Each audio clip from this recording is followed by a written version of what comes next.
Hi, இன்றைக்கி பார்க்க போகிறது என்னென்னா காலிஃப்ளவர் கேப்சிகம் கிரேவி. அது எப்படி செய்யலான்ட்டு பார்க்கலாம். காலிஃப்ளவர் இந்தளவுக்கு எடுத்து சுடு தண்ணியில் போட்டு கழுவி எடுத்து வச்சுருக்கேன்.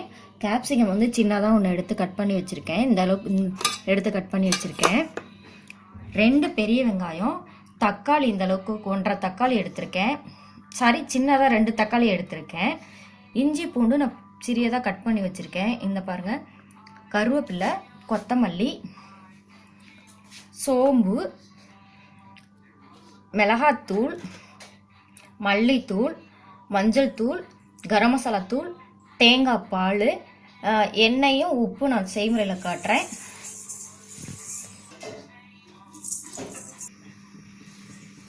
ஸ்டவ் ஆன் பண்ணி சட்டியை வச்சாச்சு. சட்டியை வந்து சூடேறிச்சு. இப்போ வந்து எண்ணெய் ஊற்றலாம். எண்ணெய் வந்துட்டு 2 டீஸ்பூன் ஊற்றிக்கோங்க. எண்ணெய் வந்து சூடாயிருச்சு. அடுத்து வந்து எடுத்து வச்சிருக்க சோம்பு போடலாம்.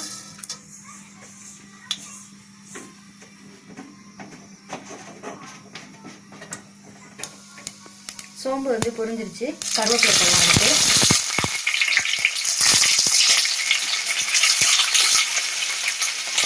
அடுத்து வந்துட்டு இஞ்சி பூண்டு போடலாம். இஞ்சி பூண்டு போட்டு நல்லா வதக்கலாம். பொன்னிறமாக வர அளவுக்கு வதக்கலாம்.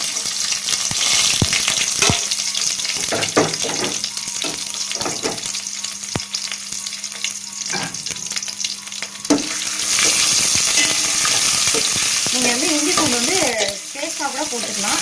சின்னதாக கட் பண்ணி போட்டாலும் போட்டுக்கோங்க, பேஸ்ட்டாக போட்டாலும் போட்டுக்கோங்க. எப்படி வேணாலும் போட்டுக்கலாம். இதை வந்து நல்லா பொன்னிறமாக வர அளவுக்கு வதக்கலாம்.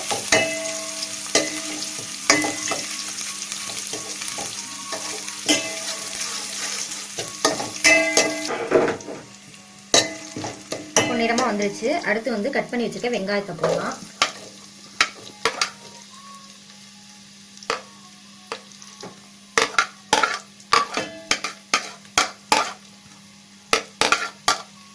இதையும் வந்து நல்லா ஒரு பொன்னிறமாக வர அளவுக்கு வதக்கலாம்.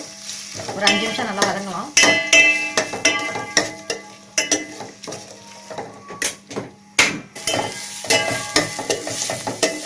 நல்லா வதக்குங்க. இதில் கொஞ்சம் உப்பு சேர்த்து வதக்கலாம்.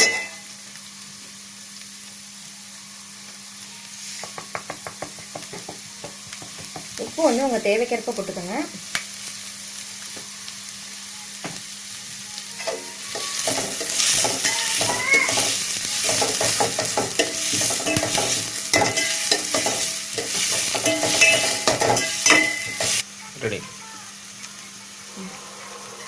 அடுத்து கட் பண்ணி வச்சிருக்க தக்காளியை போட்டு வதக்கலாம்.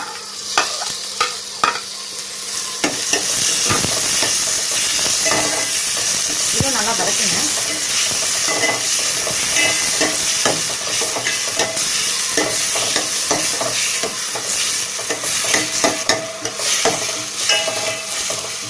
இது ஒரு 5 நிமிஷம் நல்லா வதங்கட்டும்.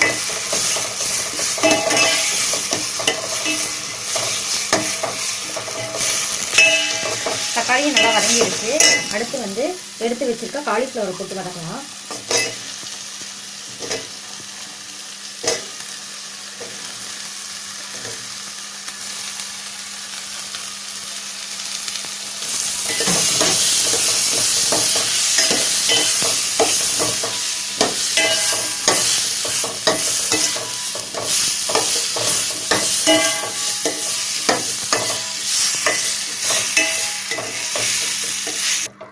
அடுத்து கட் பண்ணி வச்சிருக்க கேப்சிகத்தை போட்டு வதக்கலாம்.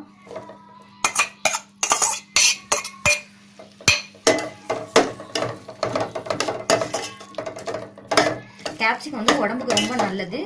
அதனால இந்த மாதிரி செய்யுங்க, செஞ்சு கொடுங்க. குழந்தைங்களுக்கு இந்த மாதிரி செஞ்சு கொடுத்தீங்கன்னா குழந்தைங்களும் விரும்பி சாப்பிடுவாங்க.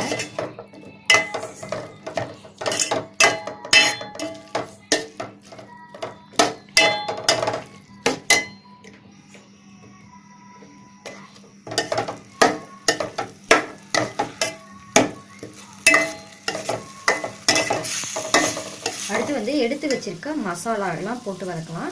மிளகாத்தூள், மல்லித்தூள்,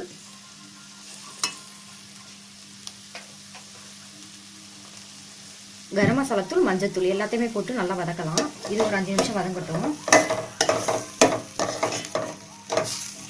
கிரேவிங்கிறனால நல்லா வதங்கினாதான் நல்லா டேஸ்டாக இருக்கும். நல்லா கிண்டுங்க. வச்சுக்கோங்க. சிம்மில் வச்சுக்கிட்டாலும் அடி பிடிக்காமல் இருக்கும்.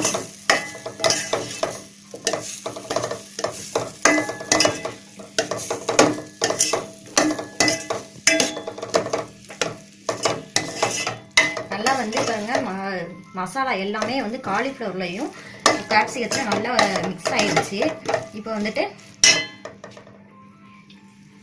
தேங்காய் பால் ஊற்றலாம்.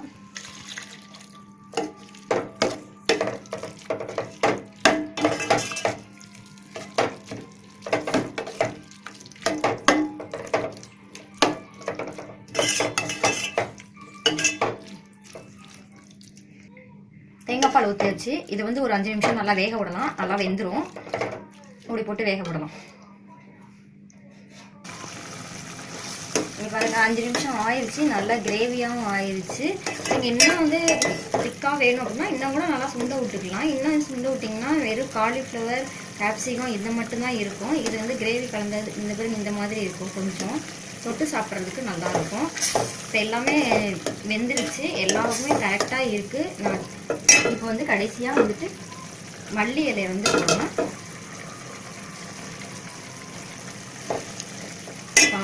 மல்லியில் போட்டாச்சு. ஆஃப் பண்ணிட்டேன். இந்த மாதிரி செஞ்சு பாருங்கள். ரொம்ப பிடிக்கும். ரொம்ப டேஸ்ட்டாக இருக்கும். இது வந்து புரோட்டா சப்பாத்திக்கு பூரி இட்லி தோசை எல்லாத்துக்குமே தொட்டு சாப்பிட்றதுக்கு நல்லாயிருக்கும். இந்த மாதிரி செஞ்சு கொடுங்க. கேப்சிகம் போட்டு இது குழந்தைங்களும் இது விரும்பி சாப்பிடும். இந்த மாதிரி போட்டு செஞ்சு சாப்பிட்டு கொடுத்தீங்கன்னா நல்லா விரும்பி சாப்பிடும். செஞ்சு பாருங்கள். சாப்பிட்டு பாருங்கள். நன்றி.